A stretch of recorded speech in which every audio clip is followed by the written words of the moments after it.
Alors, bonjour à tous. On va pouvoir commencer. Merci de nous rejoindre pour cet échange qu'on a souhaité engager sur le projet de muséographie et de scénographie qui s'est déroulé à Nantes, au musée d'Aubray. Donc, moi, je représente l'entreprise Tactile Studio, qui est une agence de conception et de fabrication de dispositifs inclusif, multisensoriel pour les établissements culturels et les sites patrimoniaux. Et je suis accompagnée. Bonjour, donc Marina Simon-Gallet, je travaille donc au musée d'Aubray, qui est un musée départemental. J'ai assuré la muséographie sur toute la durée du chantier, donc soit 7 ans d'approche muséographique pour le projet du musée d'Aubray. Et je suis par ailleurs responsable des expositions, du spectacle vivant et des éditions pour la phase l'après-ouverture du musée d'Aubray. Bonjour, je suis Claire Alban-Rossian, je suis scénographe. À l'époque de l'aventure du musée d'Aubray, j'étais chef de projet pour Adeline Rispal. Et je suis actuellement, je mets en place le pôle scénographie au sein d'une agence d'architecture du patrimoine qui s'appelle Son Métron. Mais voilà, mais notre sujet d'aujourd'hui se passait donc au sein des ateliers Adeline Rispal. Et voilà, c'était important de le rappeler. Alors, l'objet de notre intervention, c'est de vous partager comment on a mis en place cette collaboration avec cette pluridisciplinarité, à la fois sur le parcours sensoriel et aussi sur le parcours interactif du musée d'Aubray. Vous le voyez à l'écran, ça ne se lit pas forcément très facilement, mais c'est un clin d'œil à ce projet dans son ensemble, qui est un projet ambitieux. Mais ce qui nous importait, c'était de vous partager aussi ce retour d'expérience avec ce qui a fonctionné, ce qui a moins bien fonctionné, dans l'hypothèse où certains d'entre vous pourraient engager des démarches similaires et se dire par où on passe et par où il faut peut-être éviter de passer. Donc là, à l'écran, c'est une des consignes qu'il y a sur une table de jeu du musée d'Aubray. Ce n'est pas tout à fait ça. Recommence. Voilà. Donc on va vous dérouler, déjà vous poser le contexte de ce projet, vous présenter aussi l'intervention on va plutôt dire nos contributions respectives dans le projet, les défis qui se sont posés à nous, évidemment comme on a essayé de les relever et les enseignements qu'on tire de ce travail en commun au long cours. Alors, de mémoire, oui, c'est à toi. Je vais rapidement vous reposer un petit peu le contexte de l'histoire et de l'aventure du projet du musée d'Aubray. Donc, le musée d'Aubray, après plus de 10 ans de fermeture, a rouvert en mai 2024. La particularité, donc là, on a 3 casquettes, scénographie, muséographie et entreprise, expertise, inclusion, accessibilité avec production de dispositifs. La muséographie a été complètement gérée en interne par les équipes du musée. Et donc avec une équipe entièrement dédiée. Le musée d'Aubray, c'est un musée de collectionneurs, un musée d'objets, une maison, celle que vous voyez à l'écran, la maison de Thomas d'Aubray, un collectionneur du 19e, dont on doit aujourd'hui le nom du musée. C'est 2000 m² d'exposition, plus de 2200 objets, et un parcours qui vous embarque sur les 5 continents pour 500 000 ans, des Vikings, en gros, jusqu'au début du XXe siècle, donc une grande aventure. Dès le début du projet, on a eu cette envie d'avoir un musée accessible. Je sors de la conférence sur l'engagement dans les musées. Il était évoqué cette notion de musée où on est bien. Au musée d'Aubray, on voulait un musée où on est accueilli, une maison, une dimension intimiste et une notion de visiteur invité. En 2016, on lance le concours de maîtrise d'œuvre. En 2017, donc on a notre équipe lauréate, donc une trilogie, les ateliers Adeline Rispal pour la scénographie, l'atelier Novembre pour l'architecture et l'atelier Moabi pour le paysage. Et on embarque tous pour une grande aventure qui va durer jusqu'en mai 2024. Dès le début, c'est-à-dire en phase esquisse, on a vraiment l'envie de faire un musée pour et avec les publics. Donc on débute une démarche de consultation participative où on va avoir à peu près 320 propositions dans le cadre de plein d'ateliers et on va en retenir 220. Et dans ces propositions, il y a cette idée que les publics ont envie de toucher, d'expérimenter, d'être dans un lieu où ils se sentent à l'aise, un lieu confortable.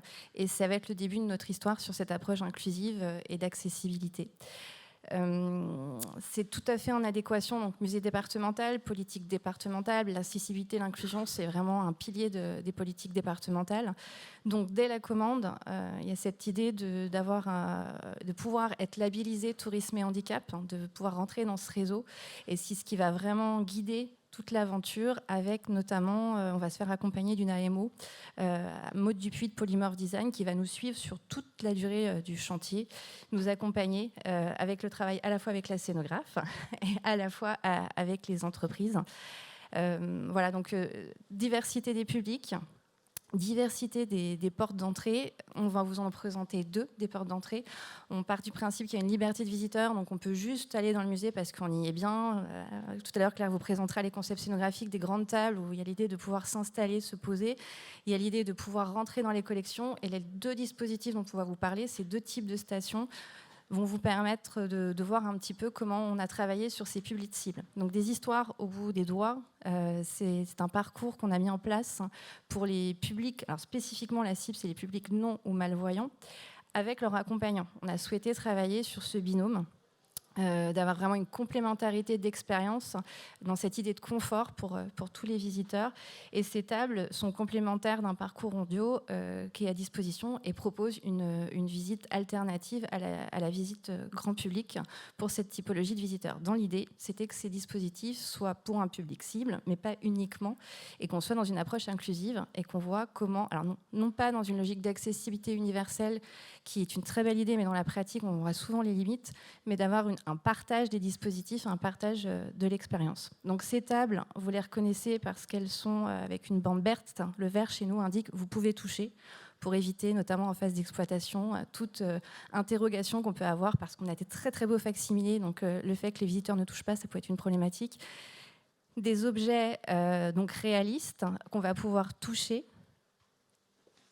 Je crois qu'on a qu'on va pouvoir toucher, accompagné de scénettes audio. Donc on est vraiment dans l'idée de faire un voyage dans le temps, d'aller apposer ses mains sur ces objets et de se retrouver dans un contexte d'usage et dans une histoire, parce qu'au Musée d'Aubray, pour tous les publics, pas seulement pour les publics non ou malvoyants, on est dans cette dimension de narration, de raconter des histoires.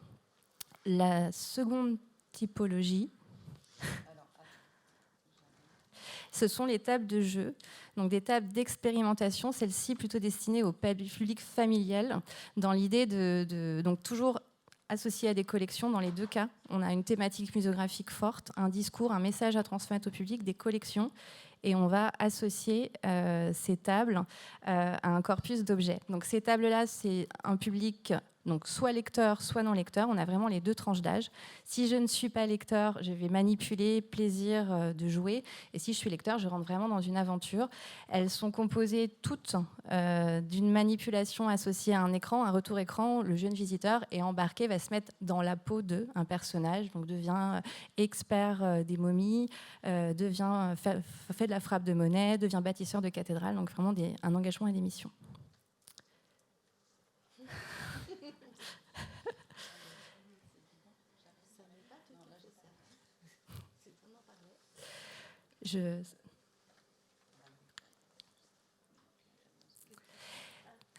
Ces dispositifs s'inscrivent dans une approche muséographique globale. Donc, elles sont vraiment complémentaires. On a ces stations, mais on a aussi tout un cycle de numérique, technique, narratif, du graphisme. On a un compagnon de visite qui va raconter encore une fois des histoires. Le mot histoire revient beaucoup au Musée d'Aubray. Et il y a une scénographie qui va donner sens, incarné à tous ces dispositifs.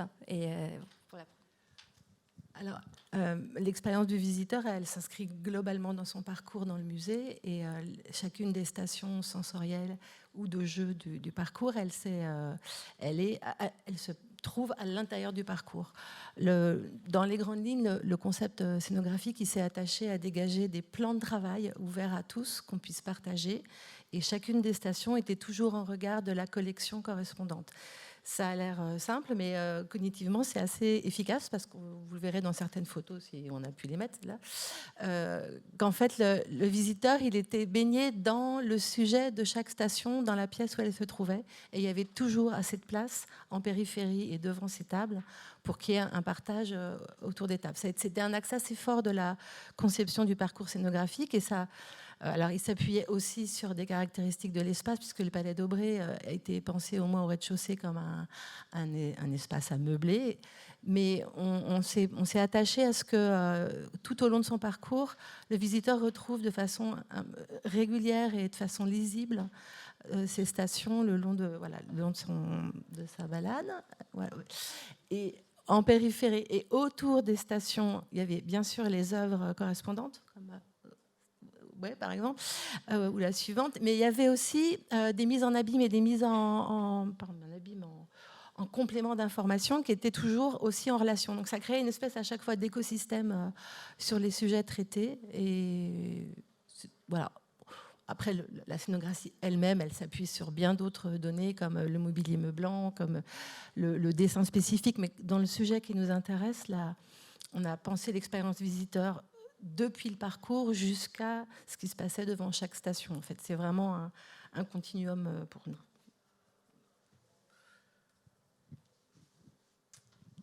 Alors, il y a eu donc plusieurs prestataires qui étaient associés à la conception de ces stations de médiation. Et moi, je vais vous parler de la mission de Tacti Studio dans cet écosystème, puisque j'étais en gestion de projet. Par ailleurs, je m'occupe plutôt des études des publics chez Tacti Studio. Mais pour ce projet, donc j'étais arrivée quand même, il faut le dire, pour des tests utilisateurs. Je suis repartie de la réunion en prenant la gestion de projet, ce qui me paraissait très, très intéressant, très enrichissant, mais je n'avais pas forcément mesuré à quel point il y avait autant d'entreprises embarquées dans l'aventure, et notamment dans la partie conception. Donc c'était un travail de coordination aussi de la part de Tacti Studio. Alors Tacti Studio, je vais quand même vous dire, pour ceux qui ne connaîtraient pas l'entreprise, c'est une entreprise qui a 15 ans d'existence et qui a débuté son aventure avec le parti pris d'accompagner les musées, les lieux culturels et aussi scientifiques, ça peut être aussi des musées de sciences, sur la médiation à destination de tous les publics, en se disant qu'a priori, il y avait encore, parce que voilà, c'est le début des années 2000, fort à faire pour que l'ensemble des publics, et notamment les personnes en situation de malvoyance ou de non-voyance, accèdent au contenu des collections. Donc ça a été ce travail-là initial, et notamment plutôt sur des plans d'orientation, des maquettes initialement, des objets, des retranscriptions d'œuvres d'art. Et petit à petit, l'entreprise s'est rendue compte que c'était important d'être aussi le plus tôt possible consulté et intégré à la réflexion, puisque l'accessibilité n'est pas un élément à prendre à part, ni idéalement a posteriori, mais plutôt à considérer dès le départ, puisqu'on est sur l'expérience de visite de ces publics en particulier, mais qui au final, c'est ce qu'on démontre à travers ce travail aussi, profite à l'ensemble des visiteurs. Donc en tout cas, là, voilà, vous avez un aperçu là sous les yeux de l'intégralité de ce que Tacti est en mesure de faire pour les lieux culturels. Et pour le projet d'Aubrey, on avait donc pour notre part la responsabilité de l'expérience visiteur sur ces stations sensorielles et stations interactives. Ce qui voulait dire, ce que je n'avais donc pas mesuré, parce que moi je me disais, alors ça veut dire que dans l'entreprise de Tacti Studio, je vais être en lien avec telle et telle personne, puisque c'est un ensemble de compétences mises à disposition du projet. Mais je n'avais pas compris qu'il y avait aussi beaucoup d'autres entreprises, notamment Narrative, Escalenta. Il faut que tu m'aides, Claire, parce que ça remonte à il y a 2-3 ans et mon cerveau a... Et Axience, pour le multimédia. Alors, pourquoi ? Parce que, en fait, ce serait peut-être mieux que tu... Mais il me semblait que... Excusez-nous, hein, on a des petits calages à la fois techniques et de discours. Ça, c'était sous la responsabilité de la Céno. Mais c'était à Tacti Studio de contribuer à la coordination des travaux. Voilà, en fait, ça fait partie des éléments de l'expérience dont on voulait vous parler, justement, dont on voulait témoigner.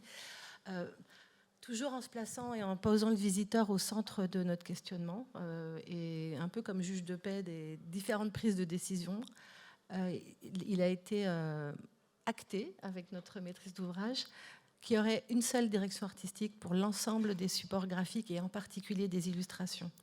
Et comme ces stations, elles contiennent des petites vidéos dessinées, illustrées, elles sont dans la même direction artistique, la même patte que tous les autres dispositifs, parce qu'ici on vous parle uniquement des stations, mais il y a bien d'autres dispositifs dans le musée.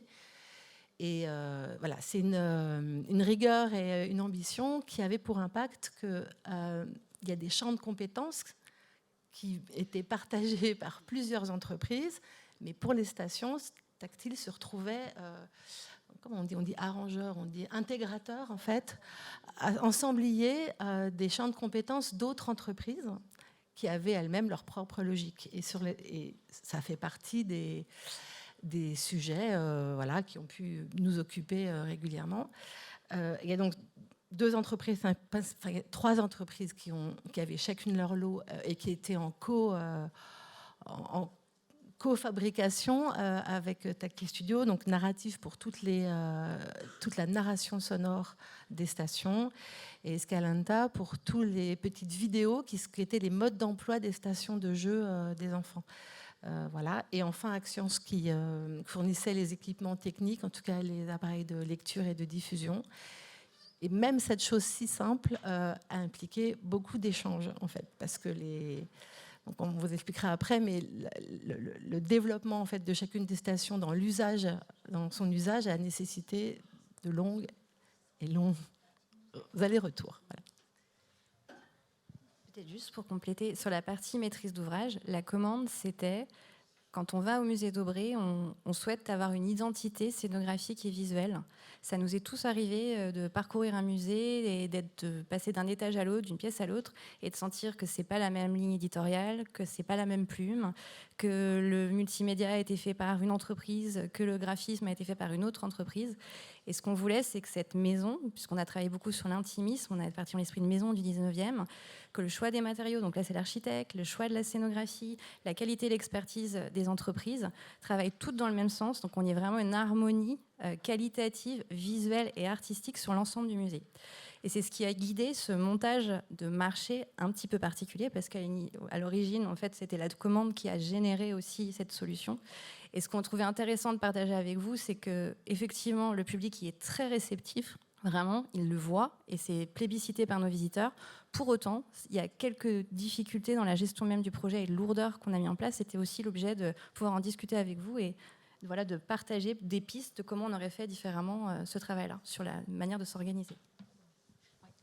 Et donc, ce qui a aidé aussi à guider notre travail, c'était, puisqu'on était sur la responsabilité de l'expérience de visite, c'était d'avoir la possibilité de tester les dispositifs. Donc ça a été fait sur les stations sensorielles et également sur les stations expérimentales. Donc là, vous avez eu un bref aperçu de ce qui a pu être fait, à la fois avec des personnes en situation de malvoyance et de non-voyance pour les stations sensorielles.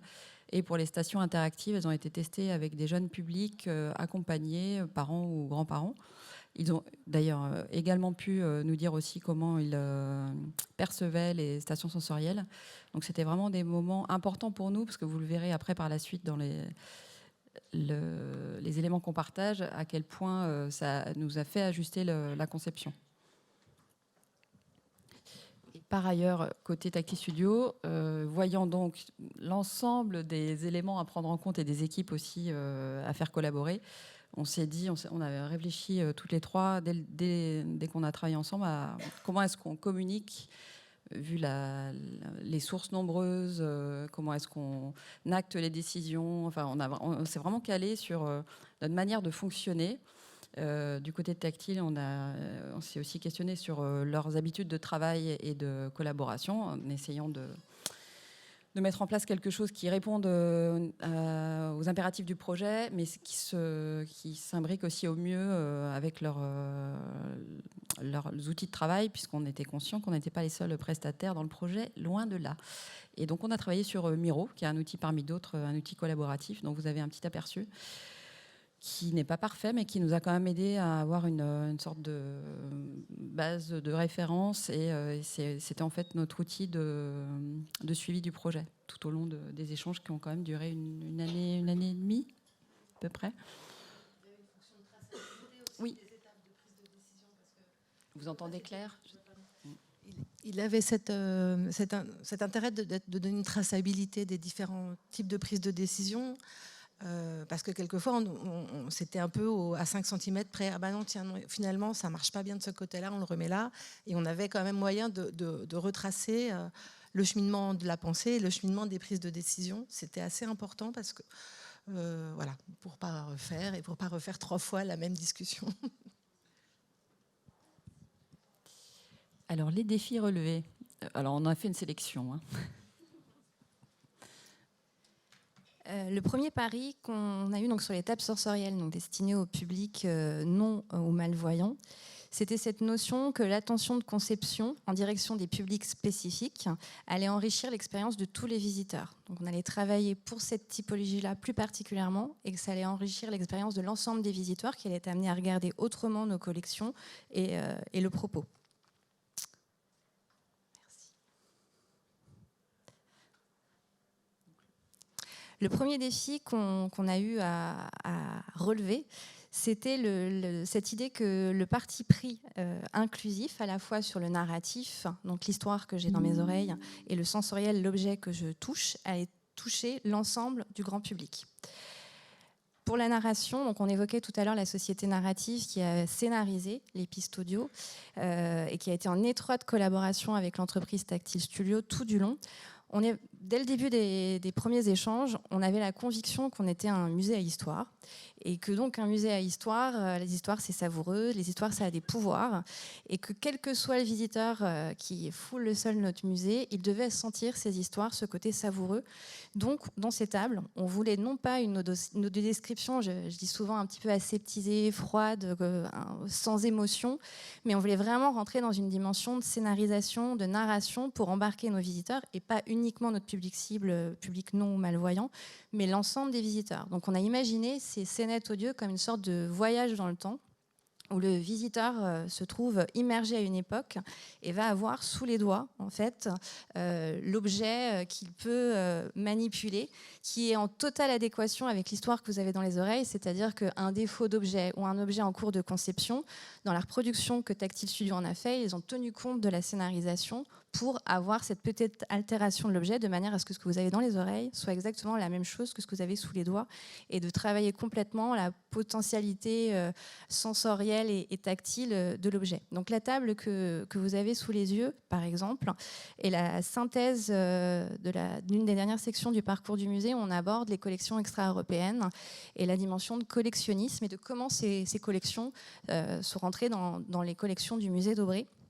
Et pour chacun de ces objets, donc on est sur le bestiaire précolombien, on a un petit lama, une chauve-souris et une petite table avec un jaguar, une petite table métate.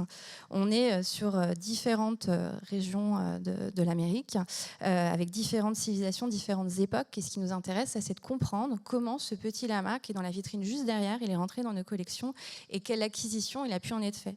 Bien sûr, on ne le sait pas forcément exactement, donc il y a une forme d'interprétation. Et par exemple, pour ce petit lama qu'on va aller toucher, qui est en basalte, qui est extrêmement doux, c'est exactement le même que celui que vous avez derrière. Vous avez vraiment l'impression de passer les mains dans la vitrine et d'aller caresser cet objet. Et ça fonctionne très bien pour les publics ciblés, mais pour l'ensemble des publics, beaucoup de visiteurs nous disent qu'ils aiment toucher, voire caresser. Je parle de caresser dans le sens où la matière est agréable, ils visitent et on a un geste un peu doudou où on va aller toucher la collection, comparer et avoir une approche qui est propre en fonction de son expérience de vie, ce qu'on a envie de trouver dans le musée. Donc premier objet, un petit lama qui vient de la Cordillère des Andes. Deuxième objet, un petit sifflet chauve-souris maya. Et la deuxième, donc c'est un peuple Huerta qui est une table métate. Bah, ça n'arrête pas. Donc, je vous fais l'audio-description en même temps. Donc, ta métate sur laquelle on faisait, en fait, on mettait de la nourriture ou des hallucinogènes dans le cadre de rituels. Le lama, on va être dans une histoire, on va être un contexte. On se retrouve à la Cordillère des Andes, on est un marchand européen du 19e, on va aller négocier notre petit lama qui a une oreille cassée. Donc, bien sûr, Tactile Studio a reproduit l'oreille cassée, tous les petits détails sensoriels. Et on se retrouve dans la posture où on nous raconte une histoire et on va les toucher et on n'arrête pas d'osciller entre le son et la main. Et bon, chaque histoire présente un contexte différent. La table métate, par exemple, est acquise dans le cadre d'une vente. Et sa collectionneuse n'est jamais allée en Amérique. Donc, on est dans la salle des ventes avec elle pour l'acquisition de cet objet. Ce qui est dans le choix de ces tables, elles sont très longues. La durée, c'est 6 minutes en moyenne par table. C'est extrêmement long. Et il y a eu d'énormes débats sur cette question-là. Les tests usagers nous ont fait comprendre que notre public cible, en fait, nous aurait bien fait même 12 minutes, voire 15 minutes, parce qu'ils trouvaient ça super d'avoir une offre qui était adaptée à la fois à leurs oreilles, à leurs mains, et qualitative par rapport à la médiation. On en reparlerait encore il n'y a pas longtemps avec Marie-Laure en se disant c'est pas infantilisant, c'est ce côté on est à équité avec les autres publics, c'est aussi qualitatif, donc ça c'est quelque chose qui ressort beaucoup. Donc on a fait le choix de les laisser, d'avoir des longues pistes en se disant que c'était notre public principal, le choix. Dans une maîtrise d'œuvre, on fait plein de choix. Donc ça a été ce choix-là. Et ce qui est intéressant de voir aujourd'hui, c'est comment ces tables sont utilisées par nos visiteurs. Donc le public cible s'y retrouve dans le sens où c'est très qualitatif, ce que je vous disais, ils apprécient d'être traités aussi bien que l'ensemble des visiteurs, ce qui n'est pas toujours le cas et pas de manière différenciée. Et les publics voyants, pour le coup, utilisent ces tables de manière un petit peu détournée. On ne l'avait pas envisagé comme ça. Ils ont tendance à lancer la table, commencer à écouter la première histoire, manipuler, et puis à l'abandonner parce que, effectivement, 6 minutes, c'est long. On n'est pas habitué à rester assis ou même debout devant une table pendant 6 minutes. Donc, ils continuent la déambulation dans la salle comme s'ils avaient un podcast qui tourne dans l'espace. Et puis, si ça les intéresse, ils reviennent sur la table. Donc, ils oscillent en fait entre collection, table. Pour les groupes, de la même manière, on a l'équipe de médiation qui s'en est complètement saisie. Donc ces tables, par exemple, ce petit lama, c'est une des mascottes du musée. Il est régulièrement caressé, raconté, on n'écoute que la bande-son, on rentre vraiment dans l'approche de ces objets à travers différentes médiations qui soient soit guidées, soit avec un outil, un petit sac de médiation transmis aux visiteurs pour aller explorer en autonomie. Donc on a vraiment cette notion d'inclusion dans le sens où le dispositif est partagé et par les professionnels du musée et par les publics.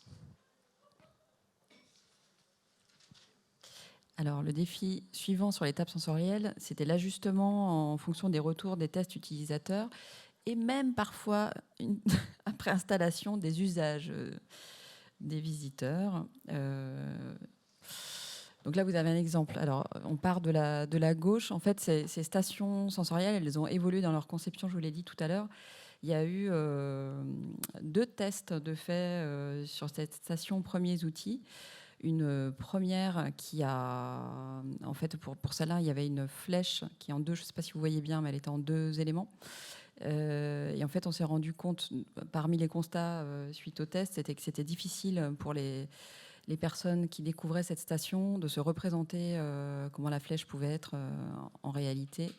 Et donc cet objet a été laissé de côté dans le dispositif définitif. Ce qui avait été aussi imaginé, parce que les découvertes se font souvent de gauche à droite, dans la logique de la lecture occidentale, il y avait la volonté de donner des consignes aux visiteurs aussi, et d'expliquer comment on utilisait le casque avant de découvrir l'objet. Donc on décrivait vraiment, vous posez le casque sur vos oreilles, et puis ensuite vous déclenchez la langue qui vous intéresse, et puis vous pouvez explorer l'objet. Et on a appris plusieurs choses lors de ces tests, et notamment que l'écoute individuelle de l'histoire n'était pas satisfaisante, parce qu'en fait, ça coupait, puisque la plupart du temps, les visites se font en groupe, et à minima à 2. Et le fait d'être en écoute individuelle cassait cette dynamique d'échange et de partage de l'intérêt de l'histoire, du questionnement entre visiteurs. Donc ce qui a été décidé, c'était d'être sur une diffusion ouverte. Vous voyez sur la partie droite de cet écran qu'il y avait en fait un haut-parleur sur la station dans la version définitive. Et on a aussi simplifié les explications de départ, puisqu'il n'y a plus du tout les consignes représentées graphiquement. En fait, on a laissé la durée en revanche pour prévenir le visiteur que ça dure 6 minutes, 8 minutes, puisque ce n'est pas rien dans un parcours de visite. Voilà. Et on a aussi acté ce que vous disiez, Marina, tout à l'heure, sur la tranche verte comme le signal de cette étape sensorielle, et en revanche opté pour un contraste le plus clair possible entre noir et blanc, ce qui se retrouve assez fréquemment sur ce genre de station. Voilà, vous l'avez là dans sa version finale installée au musée. Sur les casques, il y a un point encore à mettre peut-être en relief. Ça semble un détail, mais à peu près comme tout le développement du projet, choisir, c'est renoncer. Et choisir une diffusion sonore directe et non plus une utilisation de casques, ça veut dire qu'on ne maîtrisait pas aussi bien la qualité de diffusion sonore de pistes audio qui elle-même avait été très travaillée. C'est un choix voilà, c'est un choix et qui nous avait paru premier, en tout cas prioritaire, parce qu'en partie, dans les tests utilisateurs, en tout cas moi, du point de vue de l'ergonomie, ce que j'ai observé, puisque c'était des tests à 2 personnes, il y avait des entremêlages de casques, c'était extrêmement inconfortable et en fait, physiquement, on sentait la limite de fonctionnement. Mais en tout cas, le choix de renoncer au casque, ça a été aussi un débat, c'est-à-dire comme à peu près toutes les étapes du projet, parce que ça voulait dire qu'on renonçait à la qualité optimum de diffusion au profit. Alors évidemment, on a énormément travaillé ensuite avec les équipes d'Axians pour trouver un autre type de haut-parleur, dans quel axe on le mettait. C'est pour ça que les stations sont devenues des stations avec cette bande audio, parce qu'on a essayé de compenser la perte de qualité de diffusion par le type de haut-parleur. Et ça, c'était une décision, on va dire. Oui, c'est vrai que du coup, je suis en train de me dire oui, redessiner la table, du coup, interface avec le mobilier qui est en dessous et tout ce qui passe comme fil et comme élément aussi architectural derrière. Donc voilà, oui, en effet, tout changement a une incidence. Alors ensuite, sur les tables, tiens, il se passe, attendez, il y a un petit problème. Le pari sur les tables de jeu. Je te donne le pari, je te laisse après. Non, c'est toi, Claire, qui annonce le défi des tables interactives. Donc, le pari sur ces tables de jeu, c'était de se dire, faire découvrir une technique ou un objet au jeune public, ça va être un jeu d'enfant en termes de conception. Pas tout à fait. C'est vrai qu'on est allé assez confiante au départ. Bon. Alors, ce qui s'est passé, c'est que ce qui est absolument paraît évident en 2D dans votre dossier de CCTP station expérimentale, ça s'est avéré nettement plus complexe parce que le gameplay, appelons-le comme ça, il ne se passe pas en 2D, il se passe en 3 dimensions, avec des petites mains, avec des capacités de préhension, des grandes mains, et on l'a vu après en phase test utilisateur, puis maintenant, c'est une très grande créativité autour du mésusage. Pas forcément intentionnel, mais de vrais mésusages, mais créatifs. Au point il y a une station il y a la station que vous ne verrez jamais, par exemple celle des bâtisseurs, qui était une station mais vraiment extrêmement ambitieuse en termes de contenu, parce que les enfants devaient contrôler, alors rappelons le jeu, ils devaient avoir la certitude d'avoir correctement assemblé les pièces d'une arche avec des systèmes de magnétique. Et on a fini par renoncer, en revenant dans voilà. Mais parce que les mésusages étaient trop importants. En tout cas, ce défi, ça a été à la fois de répondre à des problèmes d'ergonomie. D'ailleurs, les hauteurs de table de toutes les stations expérimentales sont un peu plus basses, puisqu'on privilégie ici le public enfant. Donc on veut s'assurer qu'ils ne sont pas obligés d'être portés par quelqu'un à des hauteurs insupportables, qu'ils accèdent à la station. C'est ce que je vous appelais le gameplay, c'est la compréhension du jeu. Quelque chose qui, à nous, était évident au cours des tests utilisateurs et des retours qu'on en avait. On mesurait que ce qui nous semblait une évidence ne générait pas un plaisir de jeu, donc de la curiosité, puisque c'est quand même le moteur de ces stations, c'est la curiosité. Et enfin, de conserver une DA globale. Alors, de la même façon que les stations sensorielles, elles ont ce code couleur vert en tranche et le noir qui accentue le contraste, toutes les stations sensorielles sont blanches, c'est-à-dire que, alors on aurait peut-être pu le dire au début, on est quand même à 14 stations dans ce... Je crois que c'est peut-être ce chiffre qui aussi vous intéressera. On est sur 14 stations qui ont chacune posé des difficultés ou des niveaux de choix particuliers. Donc c'était 14 mini-projets dans le grand projet. Et enfin, en fait, mais c'était vrai aussi pour les stations sensorielles. Pour les stations expérimentales, on a fait beaucoup d'allers-retours entre un principe de plan, des tests d'ergonomie, est-ce que le bras est-ce que les pièces de jeu sont au bon endroit, est-ce qu'on les trouve facilement en fonction des consignes de l'écran, est-ce qu'elles sont facilement préhensibles, et puis au final, dans quelle mesure elles vont supporter un usage intensif, parce qu'il s'est avéré que l'usage a été très vite intensif. Voilà, c'est les points essentiels de notre défi. bien sûr. Après, qui dit usage intensif dit que les visiteurs, ça leur plaît. Ça, c'est quand même important aussi, c'est la conséquence du succès de ces dispositifs-là, qui sont très publicités et qui font intégralement partie de l'identité du musée. Donc, on a effectivement 7 stations sensorielles et 6 stations expérimentales, plus des stations à toucher plus classiques, architecturales. Mais ce parcours à manipuler et les mésusages, souvent, c'est aussi la répétition du geste. C'est-à-dire que j'ai aimé une fois, je fais 2 fois, 3 fois, et puis après, je me dis, si je faisais un petit peu différemment, je vais essayer. Et bon, voilà. Donc, vraiment, la cible intensive est vraiment importante dans la constitution d'un parcours comme celui-là. Eh bien, nous poursuivons. Ouais, avec cette question du juste milieu entre la complexité, le niveau de complexité de ces stations, l'esthétique générale et la robustesse. Parce que pour la momie, par exemple, je me souviens des tests, des retours des jeunes testeurs qui nous disaient ce mot-là, je ne le comprends pas. Donc, alors, après, on se dit, alors, dans l'équipe projet, qu'est-ce qu'on fait de ces retours? Où est-ce qu'on met le curseur en termes de complexité du discours? Parce que il s'agit à la fois que ce soit accessible à tout le monde, mais sans niveler non plus le propos vers le bas. Donc, ça, c'est aussi des vraies discussions à avoir au sein de l'équipe projet. Ce que vous avez là comme exemple, c'est le cabinet de curiosité, qui est une des stations expérimentales. Pas la plus simple, en fait. C'est un petit peu le joyau de ce parcours interactif et qui nous a valu beaucoup de discussions en amont et qui a aussi eu, en fait, il y a eu en fait beaucoup de mésusages et parfois d'incompréhension aussi de ce qu'on avait imaginé comme étant assez simple, puisqu'on est dans cette salle, on est entouré de cabinets de curiosité et donc la tentation est très forte de pouvoir pour celui-ci tirer, toucher l'ensemble du cabinet. En tout cas, on a dû le modifier. On en est, je pense, à la 3e version en cours, si je ne m'abuse. Je pense que ça a l'air simple de tirer un tiroir. Mais sauf que la complexité de tirer un tiroir dans un cabinet de curiosité à disposition du public en autonomie, c'est qu'on ne sait pas s'il va le refermer. Et donc, toute la complexité...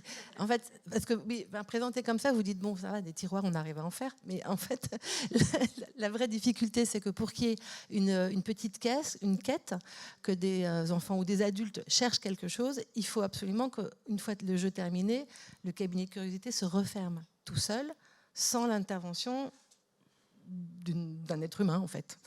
Et cette automatisation du dispositif, qui est le cœur du gameplay, à nouveau, est quand même le cœur des difficultés et des nombreux essais qui ont été mis en œuvre. Oui, et parce qu'on s'est aussi dit, bon, alors, est-ce que c'est un problème de conception vraiment côté Tactile Studio? On se remet en question et on a fait de l'observation des visiteurs aussi pour se rendre compte à quel point, comment ils s'en servaient, ce qu'ils en disaient.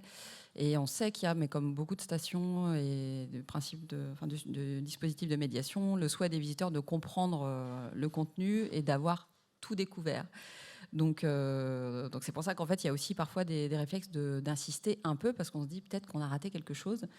Mais en tout cas, c'était intéressant aussi pour nous et pour vous aussi, vous avez apprécié qu'on puisse le faire, d'observer les visiteurs pour se rendre compte que il n'y a pas forcément d'intention d'acharnement, c'est juste la répétition de l'usage qui fait que parfois une partie des dispositifs peuvent moins bien résister. Oula, pardon, je voulais quand même vous le montrer. Voilà, quand il est totalement déployé, il ressemble à ça, ce cabinet. Enfin, il ressemblait à ça, parce qu'il a été un petit peu modifié, quand tous les trésors sont découverts. Donc, les enseignements à partager, parce que pour tenir le temps qu'on vous a indiqué... Alors, sur les prérequis, le visiteur au cœur du projet, ça, c'est non négociable et c'est ce qui permet de faire le moins d'erreurs. On parle du cabinet. Le cabinet, c'est aussi parce que quand on est une équipe de créatifs en train d'imaginer un dispositif, que ce soit à la fois dans la partie muséographique, scénographique ou entreprise, on a envie de faire, on est galvanisé, il y a un côté extrêmement attractif et parfois, on perd un peu de vue notre cible qui est usage intensif, en autonomie, dans un musée, avec des visiteurs pleins d'énergie. Et ça, c'est un garde-fou pour l'ensemble des créations qui doit être maintenu. Visiteurs au cœur du projet aussi pour les arbitrages. On a beaucoup parlé de choix. Donc les choix, ça génère souvent beaucoup de réunions parce qu'on n'est pas tous d'accord et parce qu'on a tous des points de vue. On voit le projet avec des prismes différents. Quand le visiteur est là et qu'il y a du test et que c'est factuel, en fait, ça devient une évidence. Donc le visiteur, c'est aussi un levier important dans la gestion de projet pour avancer dans le projet. Organisation efficace de projet, à la fois du côté maîtrise d'ouvrage et à la fois du côté scénographie, maîtrise d'œuvre, entreprise. Dans le sens où nous, en interne, la muséographie était vraiment au cœur du projet, le public aussi. Donc sur ces échanges en lien avec la maîtrise d'œuvre qui étaient également organisés avec les entreprises en mode projet, on avait des interlocuteurs privilégiés et des chaînes de validation qui étaient relativement courtes et qui, du coup, permettaient de s'adapter à la démarche itérative du test et de pouvoir avancer sans lenteur de validation qui ralentissent le projet et qui, à un moment donné, peuvent le rendre tout simplement non développable et non atteignable. Un projet éthique avec des convictions partagées sur l'inclusif, c'est sûr qu'une équipe qui avance dans le même sens, ça aide pour mener ce genre de projet. Donc, c'est trouver aussi les bons partenaires pour mettre en œuvre ce type de dispositif. Pédagogie de l'erreur et itération, se tromper, c'est aussi signe d'un projet qui va être réussi et d'avoir la capacité dans l'approche itérative d'améliorer, de revenir, de tester, revenir sur une proposition. Donc c'est une dynamique de projet qu'il faut intégrer à la fois peut-être moins du côté entreprise, mais du côté de la maîtrise d'ouvrage, qui n'est pas forcément inhérente à la manière dont on fonctionne habituellement dans les institutions. Donc c'est un positionnement de management de projet qui est à prendre. Engagement personnel, constance, persévérance, adaptabilité. Ça fait un petit peu biomane notre truc, mais il y a un peu de ça quand même, c'est dans le temps. Marie-Laure parlait du début du projet pour l'accessibilité, c'est quelque chose qu'on travaille sur la durée, c'est jamais acquis parce qu'il y a plein de partenaires et d'intervenants et l'accessibilité elle peut souvent vous échapper, donc il faut garder toujours le fil rouge qui nous guide. Persévérance, adaptabilité, c'est voilà, je pense les qualités qu'il faut mettre en œuvre pour aller au bout d'un projet comme celui-là. Et intégrer l'inclusivité et les tests visiteurs dans le planning. Concrètement, nous, on est parti au début du projet avec cette idée de consultation citoyenne qui a progressivement grandi. Et il y a 2 épisodes qui sont passés par là. Des marchés infructueux qui, tout d'un coup, ont ralenti le calendrier du projet et le Covid. Et ces 2 événements-là nous ont donné aussi un souffle dans le calendrier du projet. Il y avait plein de choses négatives par ailleurs, mais le verre à moitié plein, c'était du temps pour travailler avec nos publics et s'engager dans cette démarche-là et faire grandir cette philosophie-là de placer le visiteur au cœur du projet. Donc si c'était à refaire, c'est de se dire ce temps-là, en fait, ce temps de conception, ce temps de test, souvent on a tendance à le minimiser pour plein de raisons d'arbitrage de projet, mais il doit être pensé en amont du projet pour être tout simplement viable et soutenable pour toutes les équipes internes et externes.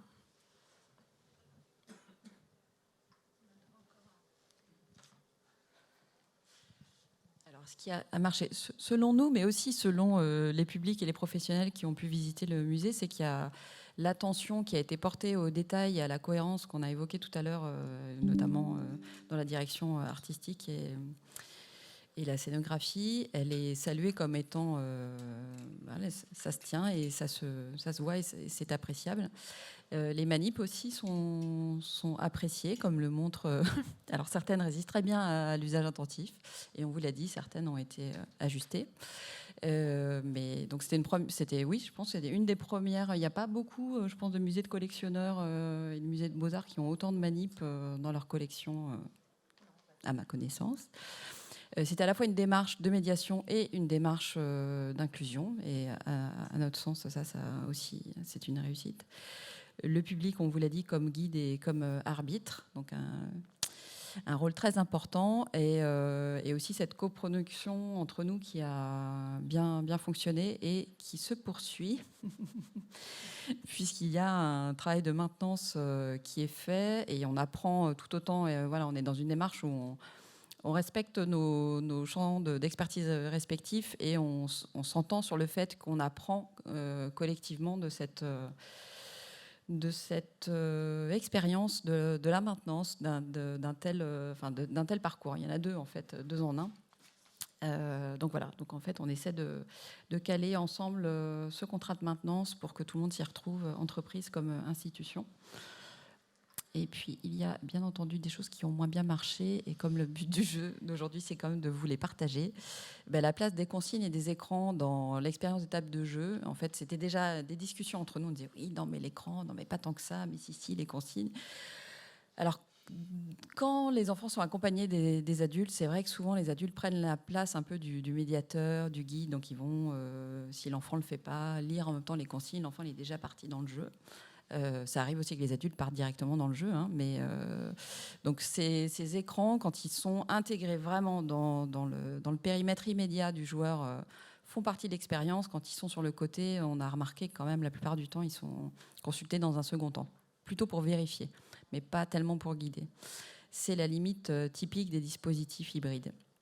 L'usage est intensif, on vous l'a dit, et il y a eu des mésusages constatés sur ces tables de jeu, donc des dysfonctionnements, donc de la maintenance.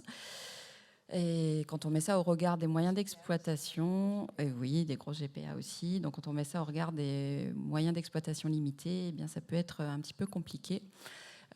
Puisqu'on a des objets inédits, des usages spontanés et une lecture approximative ou inexistante des consignes. Donc voilà, ça a quelques conséquences.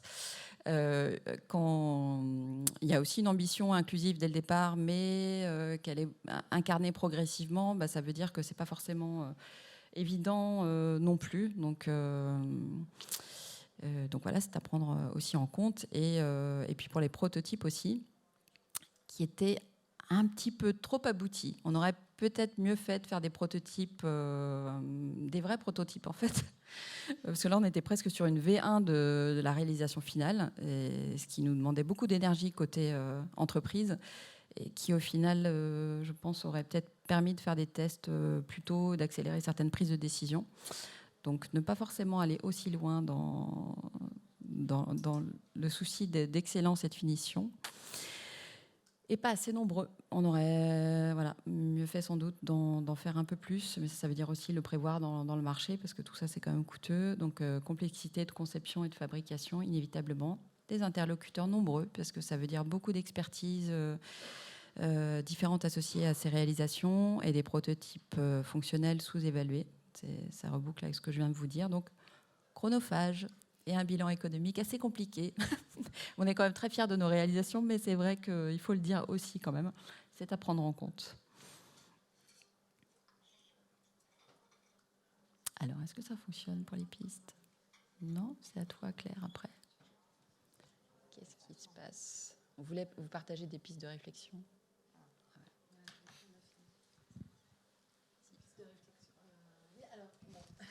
On a chacune notre analyse de ce qu'il faut, des leçons à tirer de l'expérience. Alors, moi, en tant que maître d'œuvre, ce que j'interroge, c'est le type de marché qui a été passé avec l'entreprise de réalisation, dont le marché est passé sous forme de marché de travaux comme l'ensemble des réalisations du musée. Ce que je trouve... Alors, c'est un débat. On dit qu'on parle de pistes là. Moi, j'estime que c'est une erreur et que ça a contraint le mode de production de l'entreprise dans des étapes, dans des modes de visa intermédiaires sans fin, alors qu'on était en train de prototyper quelque chose qui n'existait pas. Il fallait sans cesse... Enfin, bon, vous connaissez, pour ceux qui sont en maîtrise d'œuvre publique, surtout les étapes et les documents intermédiaires qui valident l'avancement d'une réalisation. Moi, j'ai trouvé ça lourd pour moi comme pour l'entreprise, parce que voilà. Donc, j'aurais aimé interroger le type de marché. On aurait peut-être pu penser à un marché de conception-réalisation ou de fourniture et services, dans la mesure où l'entreprise, elle ne se contente pas de réaliser le CCTP, elle ne se contente pas de mettre en œuvre ses compétences, elle met en œuvre une prestation intellectuelle dans le développement des stations. Et j'ai trouvé que, voilà, enfin, je ne sais pas si tous les gens qui sont en maîtrise d'œuvre seraient d'accord, mais... La partie maîtrise d'ouvrage, souvent dans les projets de maîtrise d'œuvre, le marché, donc nous on a une sous-direction patrimoine. On avait le pilotage de la partie musée, mais le marché était fait par le service bâtiment, la direction du patrimoine immobilier, comme c'est souvent le cas. Donc, c'est des discussions qu'on a eues au préalable. Et la décision qui a été prise, c'est qu'on a maintenu des modèles de marché qu'on montait. Alors, on est un département, donc notamment pour des collèges.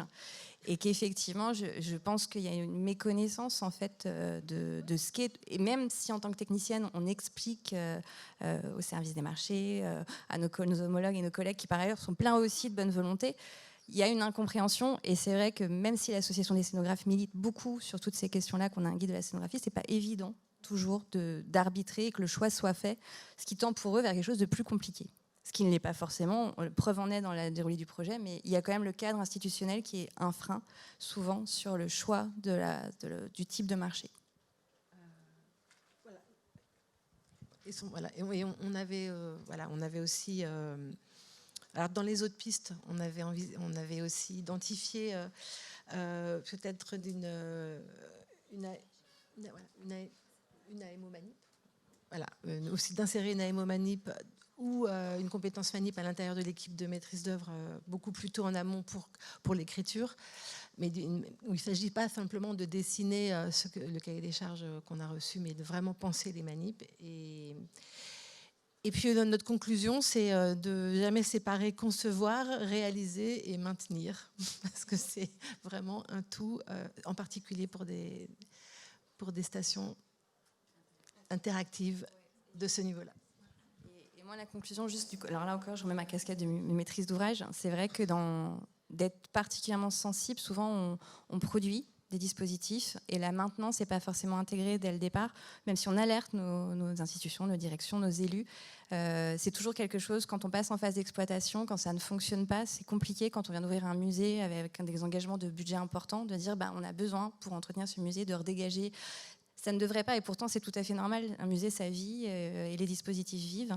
Donc c'est vrai que d'avoir cette réflexion très en amont au moment où on passe le marché et de l'anticiper, c'est quelque chose d'extrêmement précieux. Et encore une fois, c'est quelque chose qui garantit la finalité qui est de satisfaire le visiteur. Au bout de la chaîne, il y a toujours le visiteur. Et si la maintenance n'est pas gérée ni du côté maîtrise d'ouvrage ni du côté entreprise, c'est compliqué. D'où le travail qu'on est en train de mener actuellement. Je vous remercie d'avoir accepté de prendre la parole avec moi sur ce projet et j'espère que ça vous a éclairé sur des réflexions similaires si vous avez des projets de ce type. C'était le but du jeu. Oui, on n'a pas eu le temps pour les questions, donc on est disponible dehors si jamais vous en avez.